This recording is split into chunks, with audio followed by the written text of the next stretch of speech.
Hola, bienvenido a un nuevo episodio de este podcast. Hoy voy a hablar sobre la cocina regenerativa o cómo regenerar nuestra salud a través de la cocina y lo voy a hacer con un chef que lleva 20 años trabajando en este oficio como cocinero, como él mismo se denomina, y que ha tenido además la fortuna de trabajar en diversos restaurantes de la alta cocina en más de 7 países. Ha cocinado pues para reyes y reinas, para personas del ámbito deportivo, para cantantes, artistas, en fin. Tiene, bueno, un amplio público muy top, pero confiesa que su público más importante a día de hoy realmente es su familia, para quienes cocina todos los días.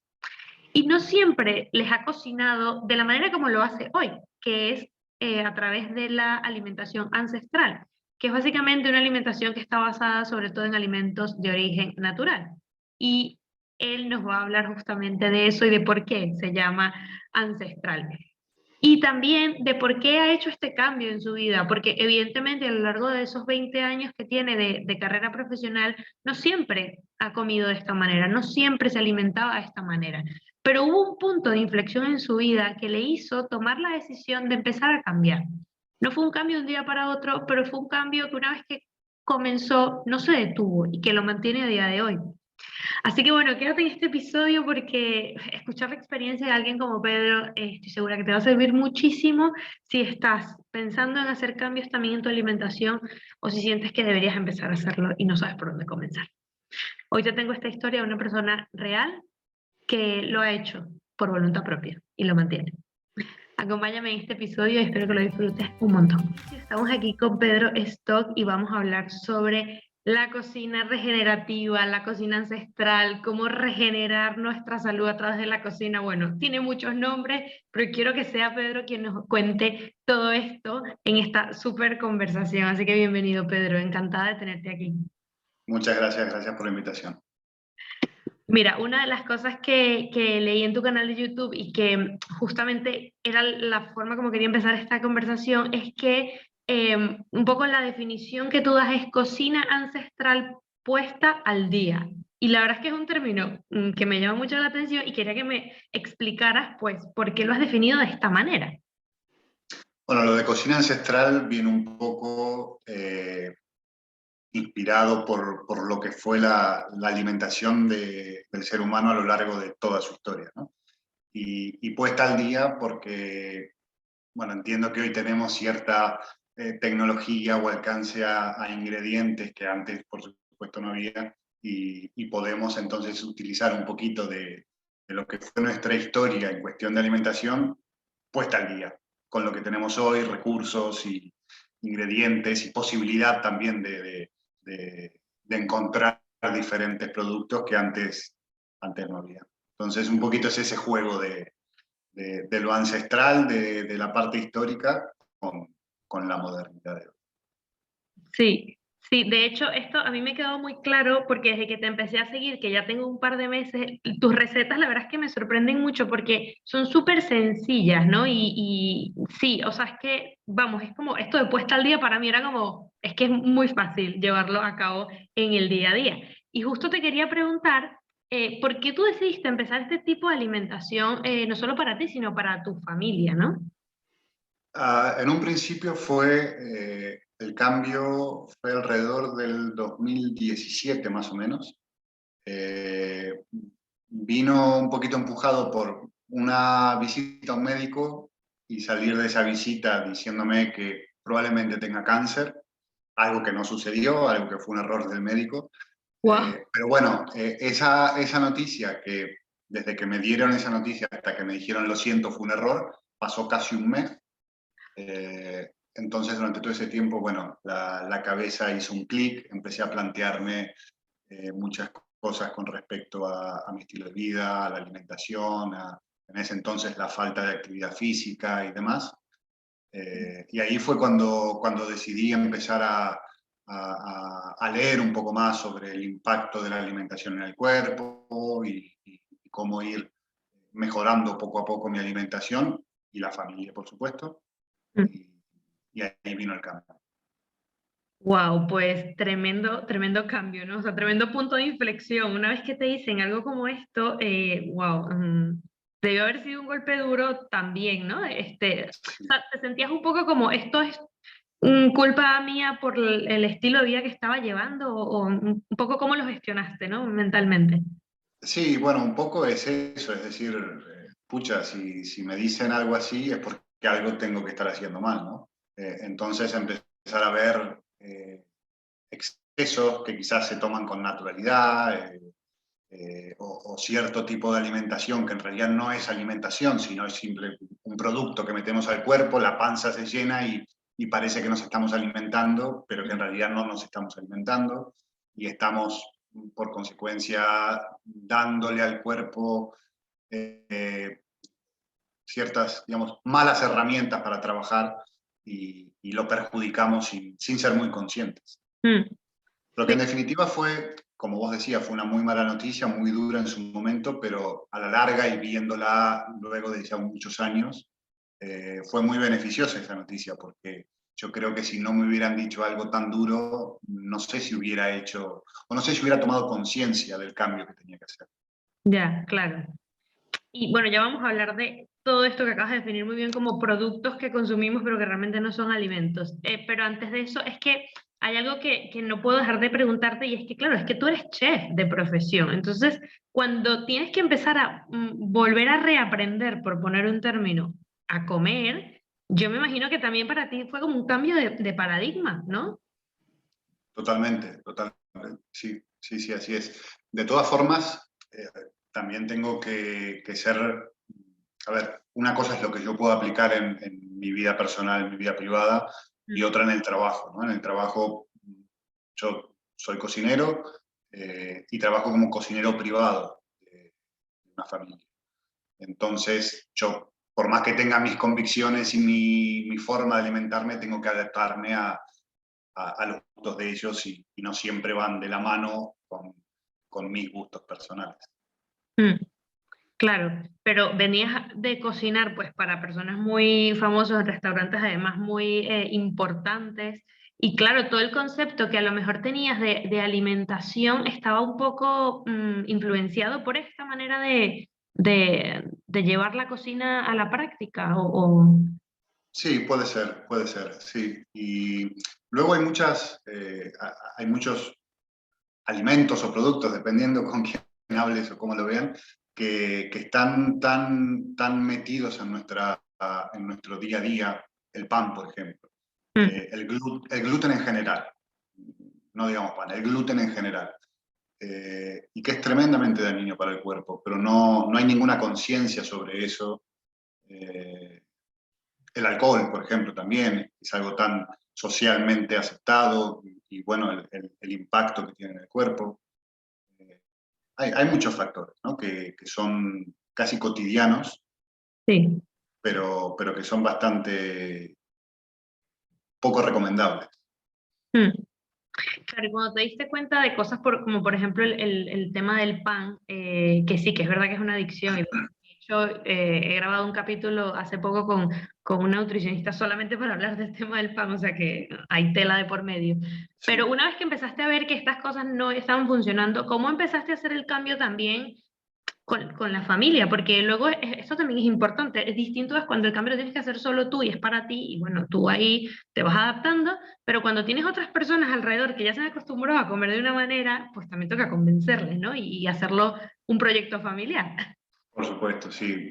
Bueno, con respecto a mi mujer, ella a la par mía empezó también a leer, investigar y a tener las mismas inquietudes que yo tenía. Entonces con ella fue, digamos, algo natural. Ese cambio lo adoptó ella también de forma natural.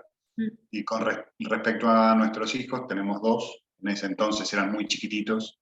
Eh, había que ser un poco más flexibles también, ¿no? Eh, ellos todavía siguen, bueno, ya son más grandes, pero siguen desarrollando ese paladar, el Claro. cual nosotros queremos que sea lo más amplio posible. Eh, pero bueno, intentamos evitar todo lo que sea productos procesados y excesos de azúcares y demás. Pero, por ejemplo, ellos sí consumen fruta, ellos sí consumen todo tipo de verduras, tubérculos, Mm, justamente por eso, por ir formándole su paladar, eh, somos más flexibles. ¿Sí? claro. Pero bueno, hacemos mucho hincapié en comer mucha carne, en comer mucho huevo, en comer mucho pescado, muchas grasas, algo que antes quizás no lo hacíamos tanto con ellos. Mm, sí. Sí. Si me puedes poner un ejemplo de algo que fue como, sí, ese punto también de inflexión en que empezaste a ver, pues mira, este alimento o este producto lo tengo que eliminar definitivamente porque veo que hay una dependencia de él, ¿no? El pan, totalmente. El pan, las harinas en general. Mm, El pan quizás es lo más fácil de ver porque es lo más cotidiano para todo el mundo. Y el pan, la verdad que el pan tiene un impacto, bueno, el gluten, ¿no? A ver, el pan tiene dos partes, la parte de gluten y la parte de carbohidratos, la parte de harinas que en el cuerpo se transforman en azúcar. Eh, el gluten especialmente es tremendo, no existe persona en la faz de la Tierra que pueda digerir gluten. Es tremendamente dañino para el intestino y bueno, es ajustes metabólicos muy grandes. mm. Eh, sí, el pan creo que fue lo más difícil de dejar, pero luego a la larga ver los mejores resultados gracias a haberlo dejado. Sí, sí. Y yo no sé si tú tienes un poco de ventaja con el tema de hacer esa transición por ser chef, ¿no? Y porque te gusta la cocina, porque habitualmente también se dice que, bueno, que una persona que no le gusta la cocina, este tipo de transiciones les cuesta, porque están acostumbrados pues a comprar cosas hechas, ¿no? Para ti, ¿cómo fue ese cambio? ¿Fue fácil? ¿Tú sientes que te ayudó el hecho de ser cocinero o, no sé, Totalmente.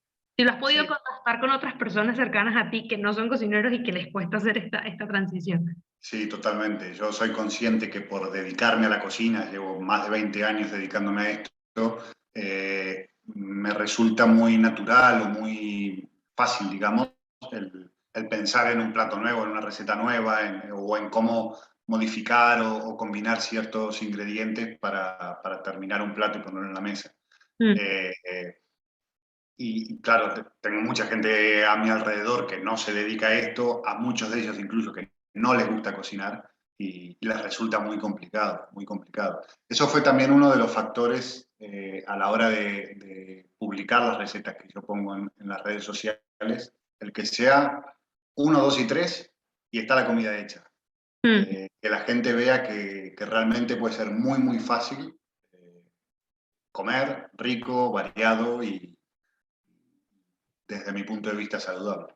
Mm, sí, justo ahí quería llegar, porque veo que las recetas son muy fáciles de seguir, tratas de ir a lo simple, y esto no lo digo en vano, sino también de comparar otras personas que se dedican también a la cocina ancestral y que lo publican, ¿no? En sus redes sociales, y no siempre es tan fácil. A mí, por ejemplo, me gusta mucho la cocina y yo me meto en ello, pero es verdad que a veces la manera como se plantea no es tan sencilla para personas que no les guste. Pero en tu caso he visto todo lo contrario, y justamente quería preguntarte, o sea, ¿cómo llegaste a ese nivel de simplicidad? O sea, fue algo que viste, hay una carencia de mostrar esta alimentación desde este punto de vista y por eso me quiero enfocar ahí.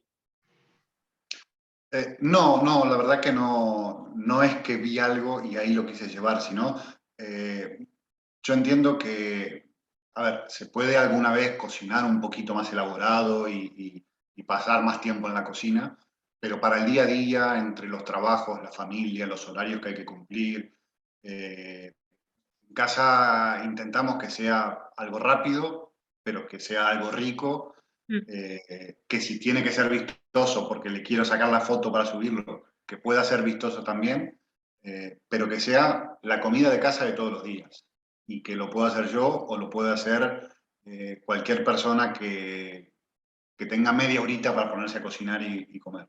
mm, Entonces fue un poco enfocado desde ese lado, desde lo que yo hago en casa y que sea realmente fácil para que lo pueda hacer cualquiera.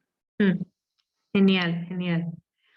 ¿Y has tenido pues experiencia con alguna persona que te haya empezado a seguir a hacer tus recetas y que haya visto mejorías pues en alguna enfermedad autoinmune, por ejemplo, o en tu caso también, o en tu familia? ¿Has visto cómo has podido regenerar esa salud a través de la cocina? Sí, no digo que haya sido gracias a mí, ojalá yo haya puesto un granito de arena, pero sí he podido conocer muchas personas con enfermedades autoinmunes que han tenido una mejoría brutal, brutal. Personas de llevar años con trastornos, con ciertas enfermedades metabólicas, visitas a médicos cada 2 por 3 sin soluciones, y cómo por medio de, no solo la alimentación, ¿no? Porque es todo digamos, un todo saludable, que yo lo llamo, Sí. donde la alimentación es uno de los pilares, pero el ejercicio físico también lo es, el tener una vida social rica también lo es, el no exponernos a estrés constantemente, bueno, y ciertos factores, todos influyen, pero que han tenido una mejoría alucinante, realmente muy, muy, muy importante. Mm. Sí, ¿tienes algún ejemplo con respecto al tema del gluten, que es, digamos que el más, yo creo que es el más extendido, ¿no? Al final el tema de eliminar el consumo de harinas siempre cuesta mucho, pero Sí, ¿has visto mejorías así muy, muy concretas con este tema, por ejemplo? sí, sí, el gluten influye muchísimo, el gluten influye muchísimo. Y lo que te decía un poco antes, creo que no hay conciencia de realmente el daño que el gluten produce en el cuerpo. Sí, sí, pero el gluten es un factor muy importante a, a erradicar o realmente a contemplar en un grandísimo número de enfermedades autoinmunes. Sí, Mm. ¿Tú crees que no se le da tanto la importancia porque puede que los efectos no sean tan obvios, o sea, tan manifiestos siempre? Porque si tienes una intolerancia, pues es verdad que te vas a dar cuenta que has comido gluten porque te vas a sentir fatal. Pero si no mm. la tienes tan marcada, pues dices, pues a mí el pan me sienta fenomenal, yo sigo comiendo pan, no pasa nada. Claro, el tema es que la intolerancia o la alergia es ya digamos, el pico de la montaña. Para llegar a ese punto se ha ido formando una base, una estructura y demás, y luego esa intolerancia es el pico que sobresale arriba de todo, donde nos dice, ok, ya estás mal, ya estás mal. Mm, Pero para llegar a ese punto hay que antes, en silencio, ir construyendo todo ese mal que es lo que genera el gluten. Lo que te decía al principio, el gluten, el ser humano no puede digerir gluten. Es algo que va a ir dañando el intestino, el famoso intestino permeable, demás, eh, en silencio, en silencio. Cuando se manifiesta es cuando ya es realmente grave. claro, sí. En efecto es la. Además, el pan está muy asociado a algo casero, a algo natural, digamos, ¿no? Entonces sí, es difícil de asociar lo que produce el gluten con el concepto de pan, ¿no? Me parece. Sí, sí. Si lo vemos desde el punto de vista de la pirámide nutricional, que tú, digamos que un poco ha sido cosecha propia, ¿no? O sea, tú has creado esta pirámide nutricional que de hecho has publicado en tus redes, y quiero un poco ir aterrizando el tema basado en esta pirámide, porque ya lo sabes tú que la pirámide nutricional tradicional es uno de estos mitos todo mal que sigue extendiéndose porque la siguen usando, y está más que demostrado que realmente no es la pirámide más adecuada para nuestra alimentación. Pero quiero hablar de la tuya. Entonces, vamos a describirla para quienes solo nos están escuchando en este episodio también puedan hacerse una idea, aunque luego yo también la publicaré. Pero digamos que en la base veo que tienes huevos, pescados y carnes, mariscos, dices grasas saturadas y monoinsaturadas y omega 3 y omega 6. Entonces, bueno, vamos a empezar como por esa base, ¿no? Cuéntame por qué has hecho esta pirámide de esta manera. Bueno, la pirámide, como dije hace un ratito, no solamente entiendo que tenga que estar formada por una nutrición y nada más, sino que tiene que ser un conjunto de un montón de factores donde Mm, la nutrición es realmente muy importante.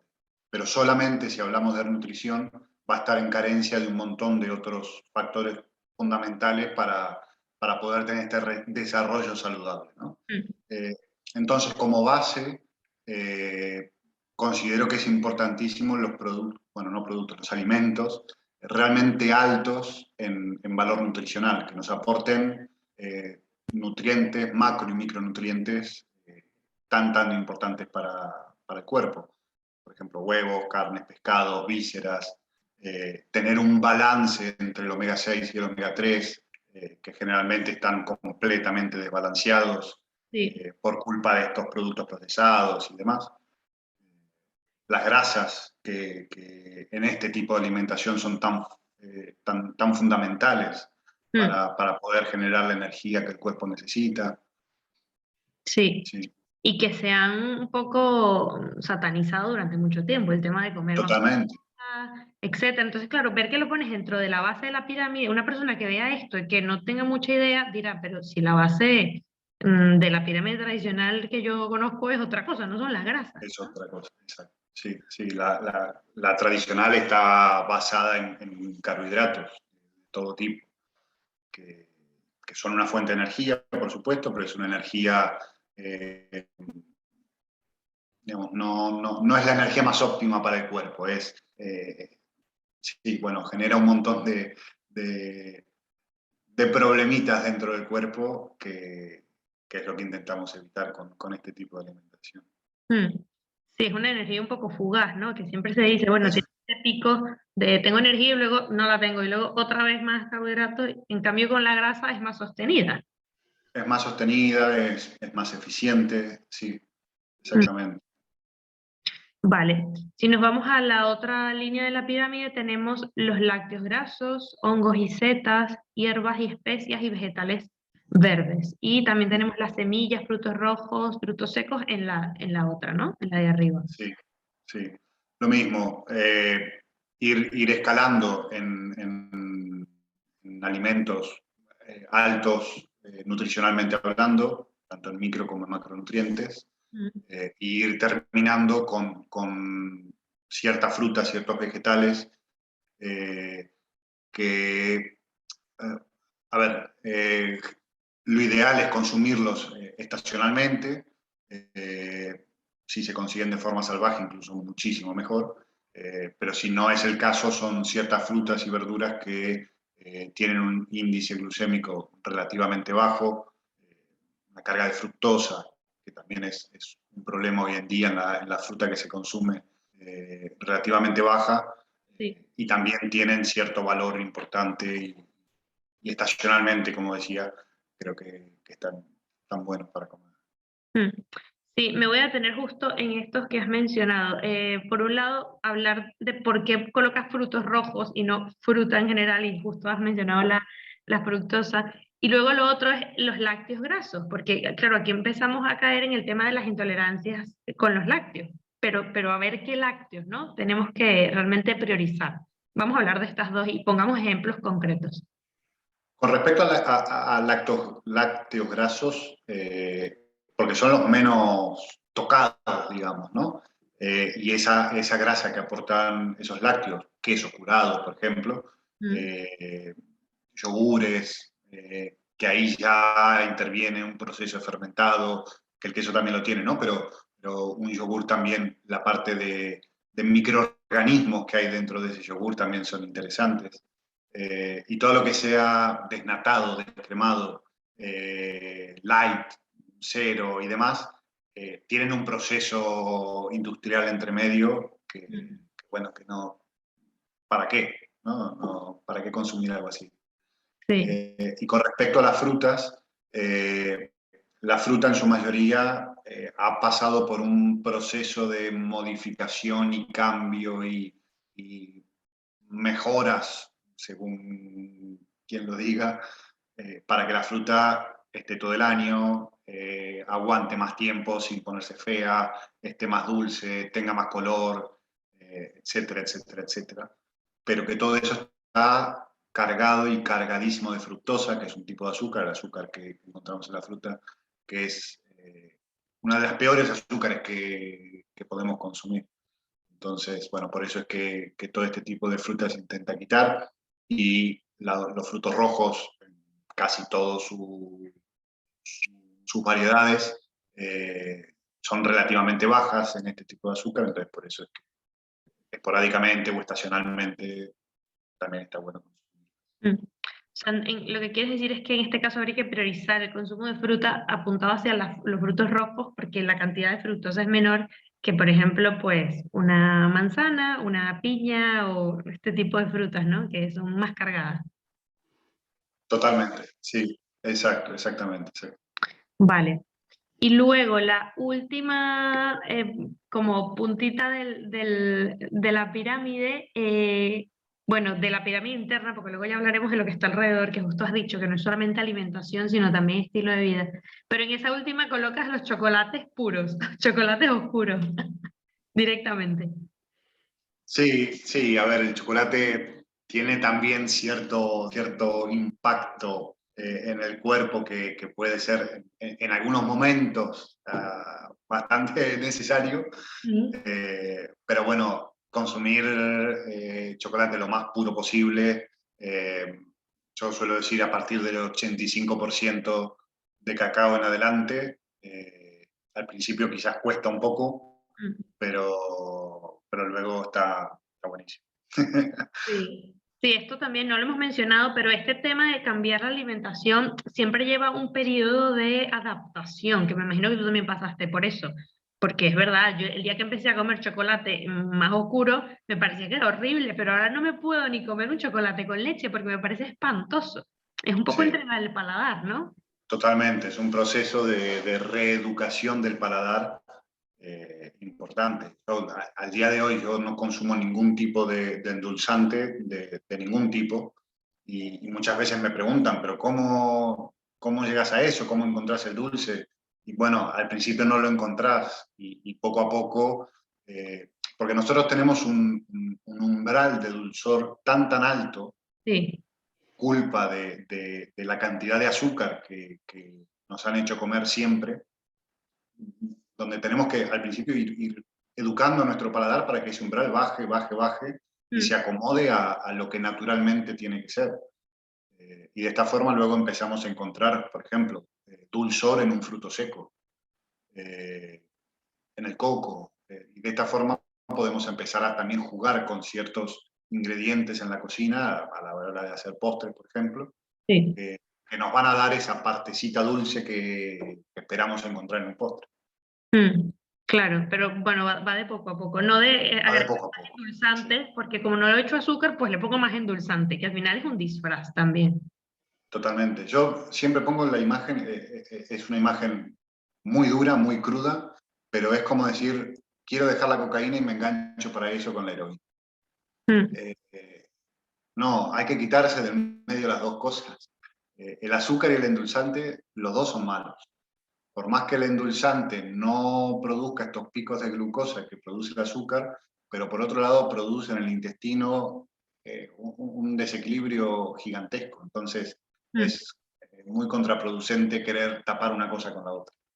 Sí, sí, esto es bueno decirlo, porque está bien usar endulzante para algunas cosas que a lo mejor sí que necesitamos, bueno, ponerle un poquillo ahí de dulzor. Pero es verdad que transformar totalmente el consumo de azúcar por consumo de endulzantes, pues al final sigue siendo perjudicial. Sí, sí. Mm. Yo lo entiendo como un momento de transición, lo entiendo, lo veo aceptable, pero con conciencia de que es justamente un periodo de transición, para luego ir quitándolos, porque también enganchan los endulzantes de todo tipo, también Claro. son muy adictivos.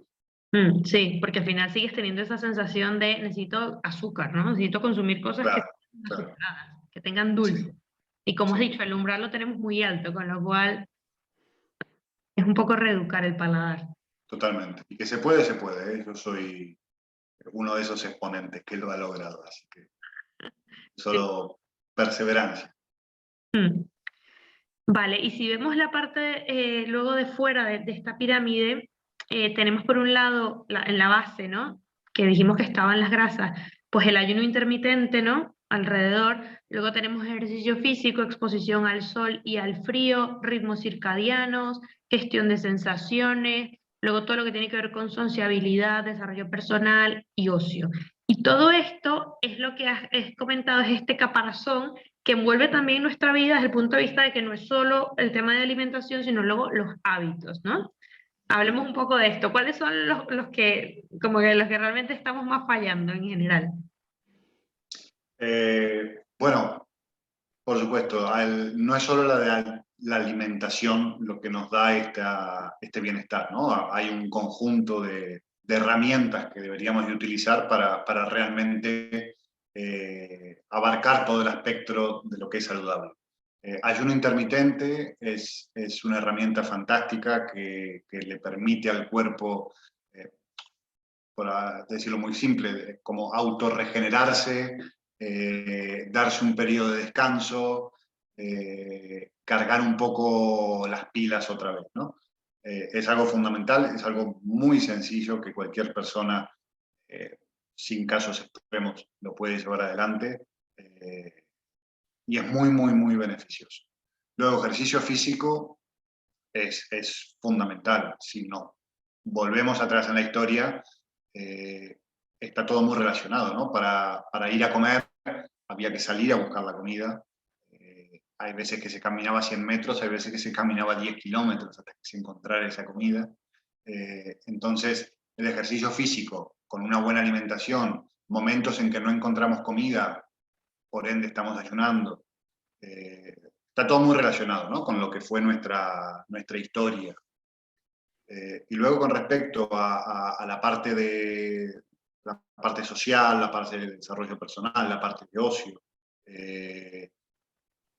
la parte de evitar estrés, evitar tener ese problemita que te está dando vueltas y vueltas en la cabeza que por ahí no te deja dormir bien o te hace estar de mal humor, que tienen también un impacto muy, muy contraproducente en el cuerpo. Son súper importantes. Formar un círculo social, amigos, familia, y poder disfrutar de eso tiene también un impacto a nivel interno en nosotros muy, muy importante. Mm.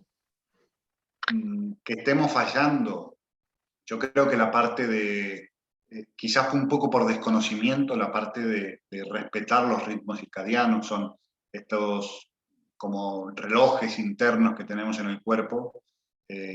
Quizás esa es una parte que se suele fallar bastante. A la hora de irnos a dormir, el trasnochar mucho, o por ahí el levantarse muy tarde, o el comer ya siendo muy de noche, el exponernos a televisores, teléfonos, luces artificiales, cuando deberíamos estar quizás más oscuras o durmiendo. Pero creo que eso viene de la mano de falta de un poquito de información, de desconocimiento. Mm. ¿Tú sientes que esta cocina regenerativa, como la hemos llamado, también te ha ayudado cuando has hecho esta transición a mejorar incluso este tema de los ritmos circadianos? O sea, cuando una persona Sí, come habitualmente productos y no alimentos, ¿esto también afecta a los ritmos circadianos? totalmente, sí, yo estoy convencido, totalmente. Sí. Adaptar, por ejemplo, adaptar los horarios de las comidas a horarios mucho más acorde a la duración del día, ¿no? Eh, Mi mujer es española, los horarios españoles para la cena, bueno, para las comidas también, son todo lo contrario a lo que deberían de ser en cuanto a ritmos circadianos. Sí, Se sí. suele comer y cenar muy tarde. Entonces, bueno, ir readaptando esos horarios, el intentar comer siempre, comer y cenar cuando hay luz en el día todavía. Eh, sí, bueno, ha habido una readaptación en todos nuestros Mm. horarios y nuestras costumbres, eh, bueno, sí, que ayudan a que estos ritmos circadianos sean más Sí. óptimos.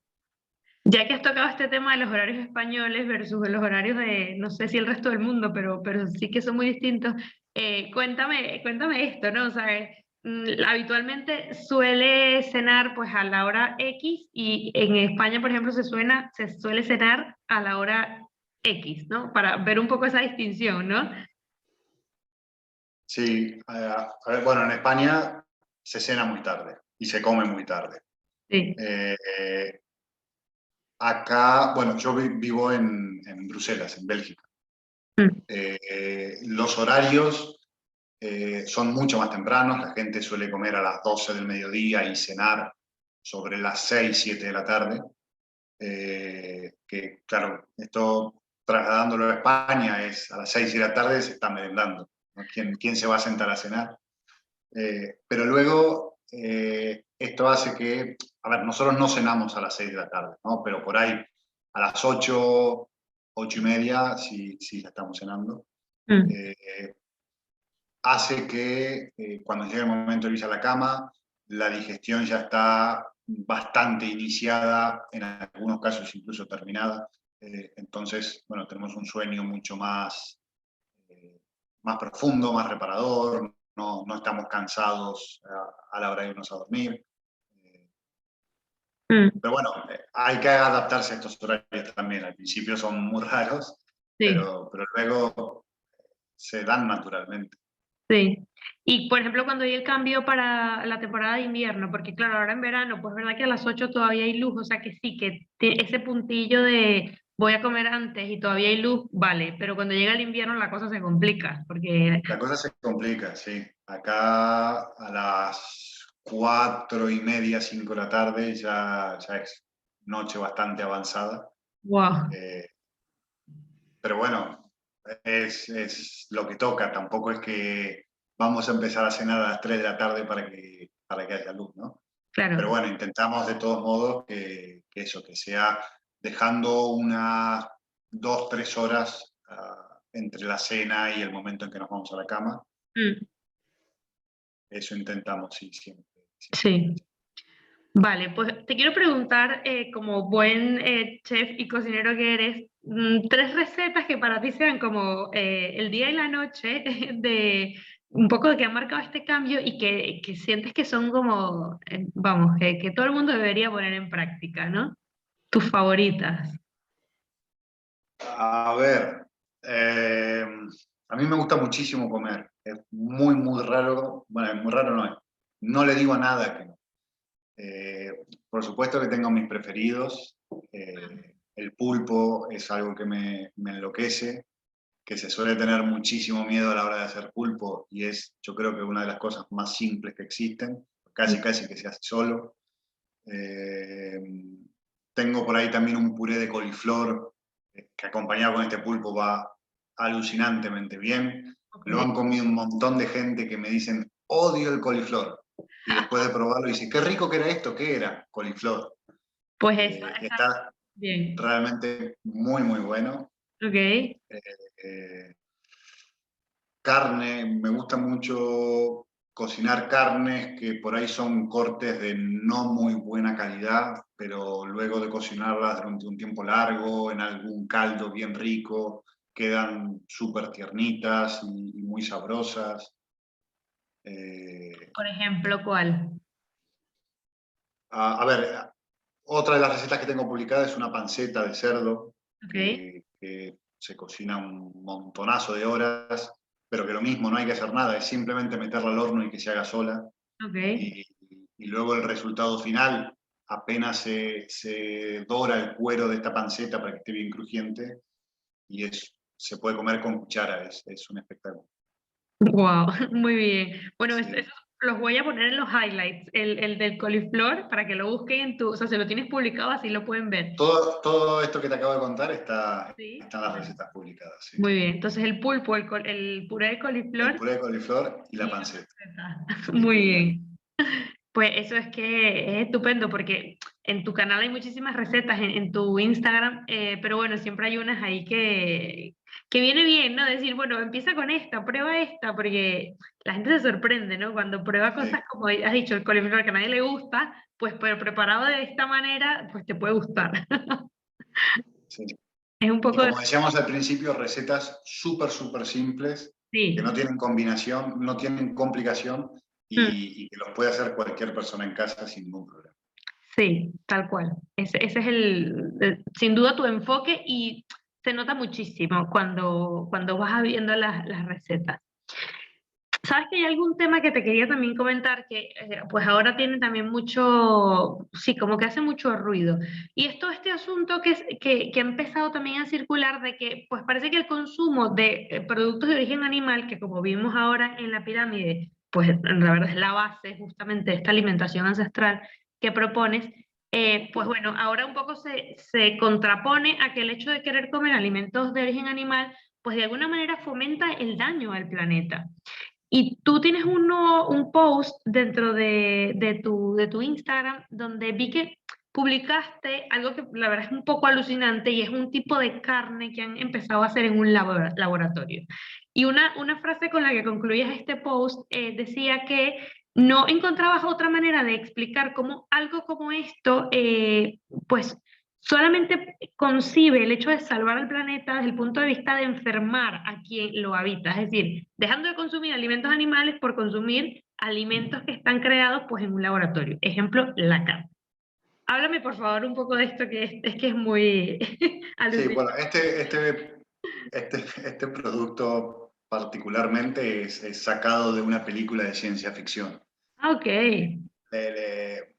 No, no, a ver, me refiero que es real, pero que perfectamente podría ser una película. vale, vale. Eh, que le dicen carne porque la gente pueda asociarlo con eso, pero eso de carne tiene absolutamente nada. Mm, Está hecho, como se hace, en un laboratorio, incluso se hacen con unas máquinas, son una especie de impresoras 3D que lo hacen, que van poniendo capas rojas, blancas para imitar la grasa y demás, y después en unos moldes les dan forma de carne mm, y que le pondrán perfumes y saborizantes y cosas para que parezca carne, que especialmente me parece contraproducente porque las personas veganas que intentan no comer carne, pero compran productos que se parecen a la carne y se llama carne, entonces ahí para mí hay bueno, un dilema muy importante y una mezcla de conceptos y de ideologías y de negocios, que creo que es lo que hay atrás de todo esto mm, gigante. Con respecto a que el consumo de productos animales son los que dañan el planeta o más perjudican, yo creo que eso va muy de la mano de qué negocio haya atrás en la persona que te está contando este relato. Eh, Hay personajes hoy en día, filántropos muy conocidos, que abogan por el consumo de estos productos veganos y demás, que bueno, que resulta que atrás son los mayores terratenientes del planeta. Entonces, bueno, su discurso tiene un interés y un porqué, ¿no? No es simplemente quiero salvar al mundo, sino es salvar al mundo es mi negocio, así que te explico cómo hacerlo. Eh, y, a ver, nosotros como seres humanos estamos diseñados para el consumo de tanto productos animales como productos vegetales. Eh, entonces, no hay fisiológicamente un tema que nos tenga que llevar a solo consumir vegetales. No, no. Eh, y con respecto al daño que pueda ocasionar a la tierra el consumo animal, el consumo vegetal tiene también un daño a la tierra gigantesco. Quitar un ecosistema muy grande para hacer una tierra productiva en cuanto a cosechas, ahí hay un daño gigantesco. El sembrado y arado de las tierras producen una cantidad de CO2 de las más altas del planeta. Entonces, como decía al principio, un poco dependiendo quién sea la persona que cuente la historia, eh, es por dónde van los tiros. mm.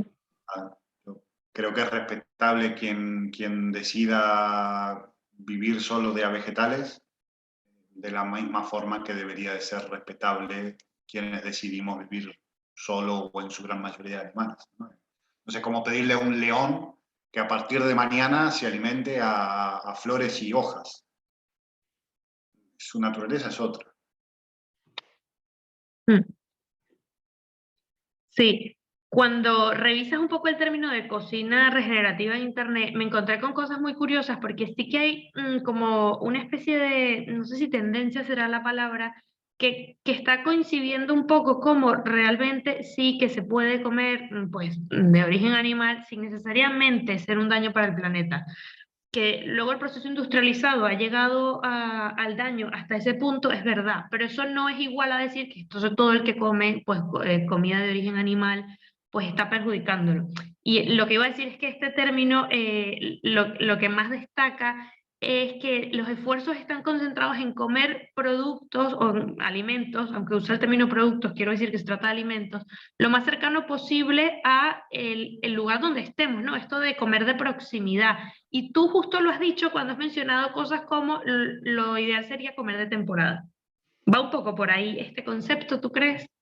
Sí, sí, bueno, hay unos cuantos años donde esta idea se ha ido incrementando y quizás tomando más conciencia de lo importante del consumir local, productos de temporada, productos de cercanía. Hay conceptos muy interesantes, hay uno que se llama kilómetro cero, que está muy expandido en lo que es hostelería, quienes, bueno, comparten este pensamiento, ¿no? Pero sí, yo creo que es súper importante y lo que decías, el impacto que genera consumir, no sé, el huevo de la gallina que yo tengo en mi jardín no es el mismo impacto que genera el huevo de la gallina de la granja de gallinas que hay a 300 kilómetros o en otro país que producen 7 huevos por día por gallina bueno, ¿no? Lo Mm. mismo eso trasladado a las huertas, trasladado a los animales. Yo, por ejemplo, acá en Bélgica, la carne que consumo es una asociación donde nos unimos 10 personas para comprar un animal. Cuando esas 10 personas han hecho bueno, su ingreso para la compra de su parte, recién ahí el animal se sacrifica. Son animales que no están a más de 50 kilómetros de Bruselas capital. Entonces, solo se sacrifica en el momento que se va a ir el animal completo a las casas para ser consumido. Lógicamente, eso no tiene el mismo impacto Mm. que los campos de explotación de animales donde se mata a mansalva porque ya se venderá, ¿no? Ya, claro. Luego es verdad que quien está escuchando esto puede pensar, ya, claro, pero yo no tengo posibilidad de tener un huerto ni una gallina en mi jardín, entonces, ¿cómo hago? Pues en el supermercado hay posibilidad de ver, ¿no? El origen de estos alimentos que compramos generalmente. Puede ser una forma de empezar.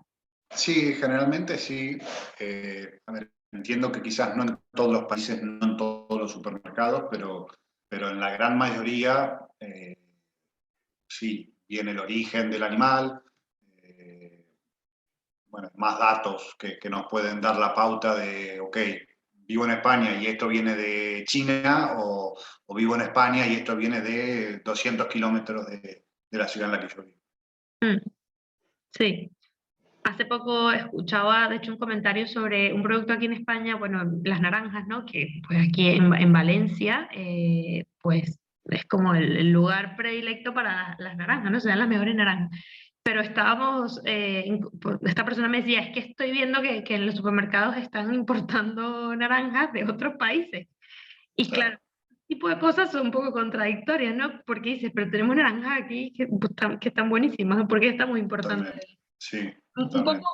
va por ahí, ¿no? Sin querer a esto ponernos aquí como muy exagerados, pero bueno, que sí, que hay pequeñas formas de ver cuál es el origen de consumo de estos alimentos que habitualmente compramos y que a lo mejor podemos mm, hacer algún cambio por ahí que pueda ser mejor en ese sentido, ¿no? Sí, por supuesto, o ir a los negocios del barrio. Siempre hay alguna frutería, verdulería relativamente cerca y lo más probable que esa frutería, verdulería o lo consiga de algún productor de la zona o tengan ellos sus propios huertos y sea de su propia cosecha. Mm, eh, y siempre en cuanto a calidad va a ser mucho mejor que la de un supermercado. claro. Lo otro que te quería preguntar era sobre tu libro, que no hemos hablado de él, pero bueno, tienes un libro que se llama Cocina Revolución, que tiene más de 50 recetas, y bueno, te quería preguntar, al margen de que sé que las recetas estarán fabulosas, porque lo he visto en tu cuenta, ¿por qué has querido sacar este libro? Un poco, ¿cuál ha sido la motivación? La motivación fue, digamos, ser 100% egoísta. Quería tener mi propio libro y sentir el orgullo de decir, escribí un libro y a raíz de eso salió. Por supuesto que viene apoyado bueno, que la cuenta tiene un número de seguidores importantes y que la gente, muchos me pedían el poder tener algo en la mano para seguir las recetas y demás, pero lo fundamental, la base del porqué fue el yo querer tener mi propio libro y ver qué se sentía con eso. ¿Y el libro tiene 100% recetas o también tiene algún otro tipo de contenido? Sí, el libro, el 95% del libro son recetas, hay, creo que son 60 recetas de Ok, todo tipo, todas están enfocadas en este tipo de alimentación, baja en carbohidratos y demás. sí. Pero también hay algunas, ciertas cosas que yo he ido escribiendo luego de haber investigado y leer al respecto, que me parecían importantes, que era un poquito también, como hablamos de la pirámide, lo que va alrededor de nuestra alimentación, ¿no? Mm, Quería que también haya un poco de esos conceptos. Entonces, sobre eso también escribo ahí. Sí. mm. Vale, vale. ¿Y tú crees que la alta cocina, tú que vienes de la alta cocina, tú crees que la alta cocina está buscando un poco esta tendencia de ir hacia la alimentación ancestral? O sea, ¿tú ves que esto puede llegar a pasar en algún momento? Que haya, pues, estrellas Michelin en restaurantes que estén enfocados en alimentación de este tipo. Para ti sería como un sueño, ¿no? Sí, pero yo sinceramente no lo creo. No creo que se pueda aplicar por una cuestión de negocio. A ver, si bien hay hoy en día restaurantes donde 100% keto Mm, o bajo en carbohidratos, yo creo que más que nada ahí es quizás una moda de negocio y ver qué sale, pero no creo que que pueda ser algo que se expanda mucho. ok. Eh, en cuanto a restauración, a la hora de hacer infinidad de preparaciones, eh, se tienen que utilizar sí o sí ciertos productos que no entrarían en este tipo de alimentación. Entonces no lo veo como algo que se pueda así popularizar y no. Mm, Ojalá, pero bueno, lo veo difícil. lo es difícil, vale, muy bien. Bueno, vamos a concluir con la pregunta con la que cierro cada episodio y es, pues, ¿cuál crees tú, cuál consideras que es como el peor todo mal alrededor de este tema que estamos hablando sobre la alimentación, ¿no? Um, bueno, quizás hay muchos alimentos que nos han ido diciendo a través de las décadas que eran súper saludables, súper necesarios. La fruta creo que es el mejor ejemplo de todo eso. El pan quizás también lo podría meter ahí, donde en realidad todo lo contrario. A ver, algo que creo que es importante puntualizar, la fruta por supuesto que tiene vitaminas y ciertos nutrientes y cosas beneficiosas, ¿no? Que se pueden encontrar casi todas en otro tipo de alimentos, Mm, verduras, hojas verdes y demás, que incluso algunos, vitamina C, que por ejemplo es algo que siempre se habla, ¿no? Que hay que comer mucha naranja por la vitamina C. Hay vegetales con muchísima más vitamina C que la naranja que podríamos estar consumiendo, un pimiento, por ejemplo. Entonces, la fruta creo que es uno de esos alimentos que nos han machacado mucho con que son fundamentales y considero que no lo son.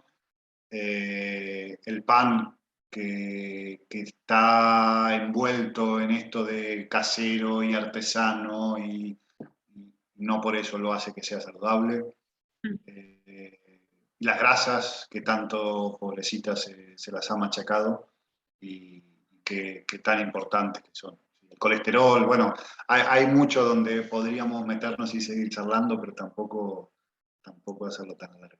O sea, el colesterol es algo que sí, se ha metido en el cuerpo tanto miedo al colesterol, pero nunca se ha dicho que si no hay colesterol no hay vida.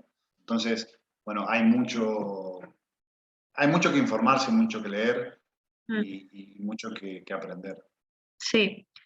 Yo resumiría un poco lo que has dicho con que eso es todo mal, tenemos que ir a poner la lupa directamente en estos mitos, o sea, estas ideas preconcebidas, un poco cuestionarnos si realmente estas ideas que siempre nos han dicho, la típica pirámide nutricional y todo esto, realmente siguen vigentes, considerando pues cómo va un poco la salud del mundo.